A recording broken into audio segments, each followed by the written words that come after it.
Hey guys, I'm Joel Courtney. And I'm Joey King. And we are here to help each other recap the Kissing Booth series so far. Don't worry, we got you. Now, Joel and I already fully recapped the first film. Go ahead and click that link if you missed it. Right, just there, here, somewhere. Here's a quick recap anyway. Lee Flynn, my character, and Elle Evans, my character, have been BFFs since birth. Lee and I developed a list of friendship rules. Lee was responsible for rule number 9. Rule number 9, young lady. Relatives of your best friend are totally off limits. That last one is a little bit of an issue with Lee's older brother, Noah. He starts a few fights to defend Elle's honor. Noah! Yet he still won't work the kissing booth when Elle asks. Kissing booth? Absolutely not. Speaking of the kissing booth, it's a smooching success. Alrighty, let's do this thing! That was terrible. Elle gets her first ever kiss from Lee's off-limits older brother. And Rachel, who is very on limits, kisses Lee, sparking their romance. And Noah and Elle start officially breaking rule number 9. After that, there's a lot of lying, sneaking, betrayal in various forms. Calm down. But eventually, Elle and Noah get caught. So much for rule number 9, huh? And when it comes time to choose between her bae and her bestie, I hate that I just said that, Elle puts Lee first. I can't keep hurting people that I care about because of you. Bros before bros. Until she realizes a true best friend wouldn't make her choose. Even though Noah's about to move 3,000 miles away, he and Elle are finally official. Aww. Can Elle and Noah make long distance work? Can Lee and Rachel make short distance work? That's not a thing. Well, I guess you'll just have to find out in Kissing Booth 2.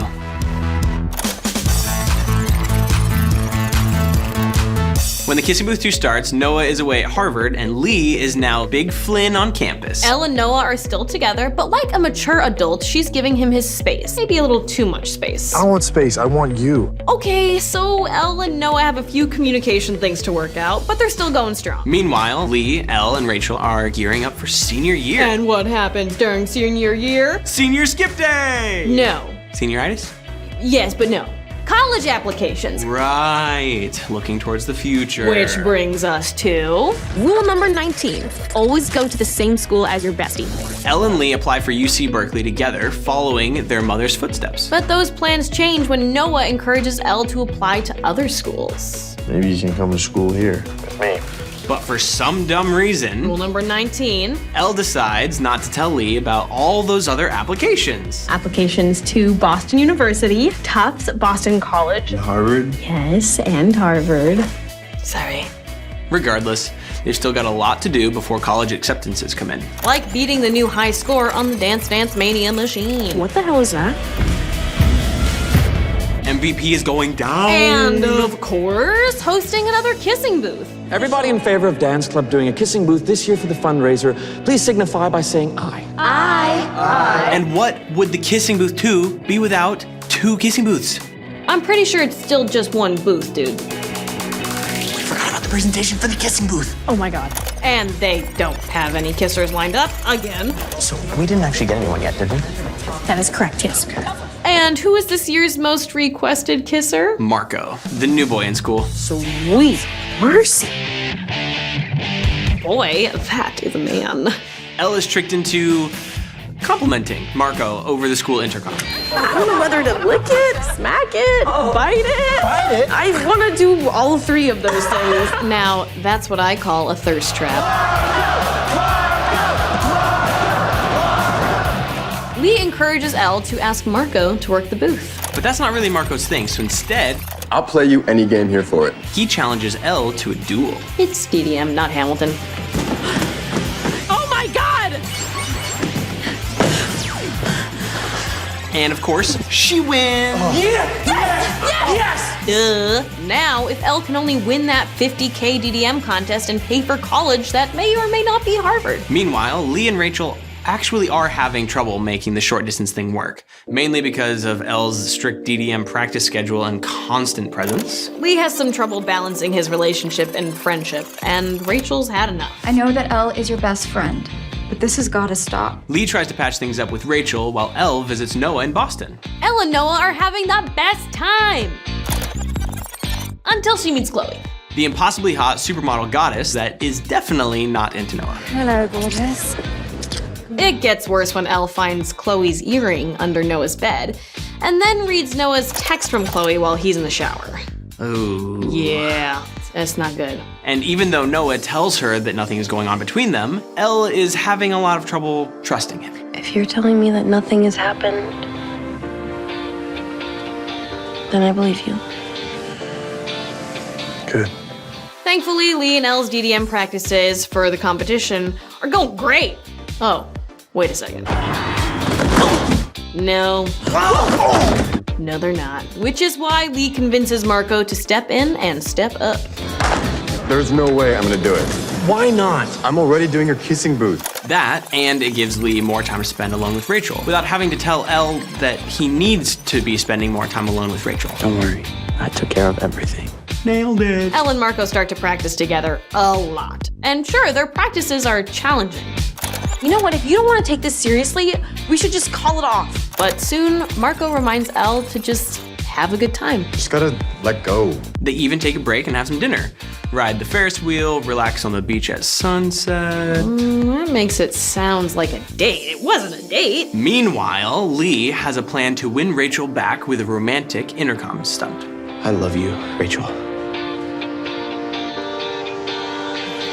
And I'm really hoping that you love me too. Come on, that was pretty smooth. It definitely was. And it seemed like things were really back on track with them. Until Halloween. Elle and Lee showed up as Ghostbusters. And Rachel was the Stay Puft Marshmallow Man. Joel. Okay, Rachel was 1/3 of a s'more. Because Lee forgot to tell her they were switching costumes. Oops. And Rachel finally tells Elle how she's been feeling. My God, Al, with you around, I literally can't spend a moment alone with my own boyfriend. So now, Lee is spending all his time with Rachel, Noah is spending all his time with Chloe, and Elle is spending all of her time with Marco. Want some company? With all the dancing, eating, and hanging, they're becoming real friends. Or maybe more than friends. Hey, we'll get there. But first, the Dance Dance Mania tournament. Marco and Elle are ready, and the competition is fierce. Wow, they came to win. Hey, Elle and Marco came to win too. And their performance is basically flawless.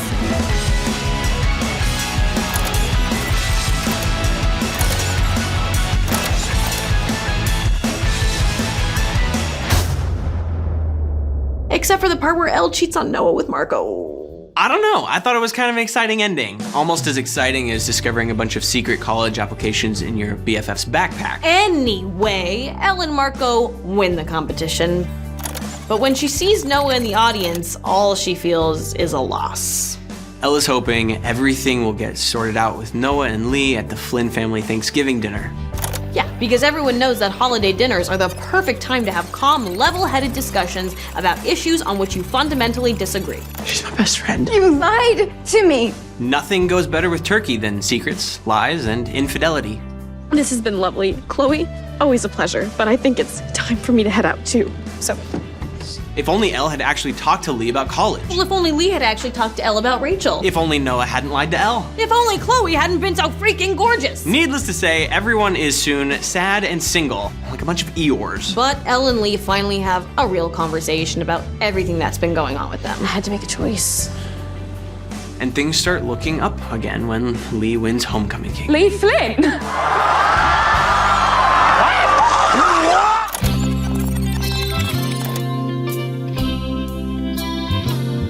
Until Marco and Noah immediately make it awkward with their toxic displays of masculinity. And you didn't come over here to say congratulations, so just admit it. Okay, let's go now. Elle's got no time to stress about it. She's got a kissing booth to run. The kissing booth is now open for business! All right, let's do this thing! Again! Cue kissing montage.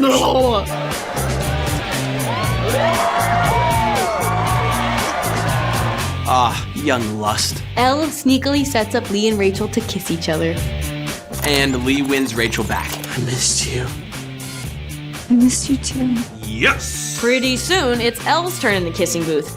And guess who is first in line? Marco! But he doesn't want to kiss. I was kind of just hoping my ticket is worth a minute of your time. He just wants to talk. Heard that before. And Elle is finally honest with herself and him about who she likes and what she wants. But you're not the one. Growth. Elle does the whole run to the airport thing, while Noah, with a little encouragement from Chloe, does the whole run away from the airport thing. Where's Noah? He left. He went looking for you. Noah and Elle meet up at their spot and finally get on the same page. I know I used to make fun of you and Lee and your rules, but I see what you guys have. I guess a part of me just kind of wanted to have the same thing with her. Turns out Chloe is just Noah's Lee. Soon is graduation day for the seniors of Los Angeles Country Day School. Oh, so have you heard from Berkeley yet? No, Lee first. I got in. Elle admits that she's been waitlisted at both UC Berkeley and Harvard. Marco makes it clear he's not done fighting for Elle. Come on, bro. It's not worth it. And our two happy couples go for a drive on the PCH. Ooh, we need ship names. Ree and Ella? No, Lachelle and Noelle. Yeah, we don't need ship names. Soon after, Elle gets her official acceptance letters to Harvard and UC Berkeley and realizes she has a tough decision to make. Will Elle choose to go to Harvard with Noah? Or will she make the right choice and go to UC Berkeley with Lee? Or will she fall in love with New York even though she and Peter totally agreed to go to Stanford together and then break up and then make up and then... Joey? I'm sorry. I just watched The Kissing Booth 3 on Netflix. Now. Now it's just Rule 21. If you see something awesome, Show your best friend.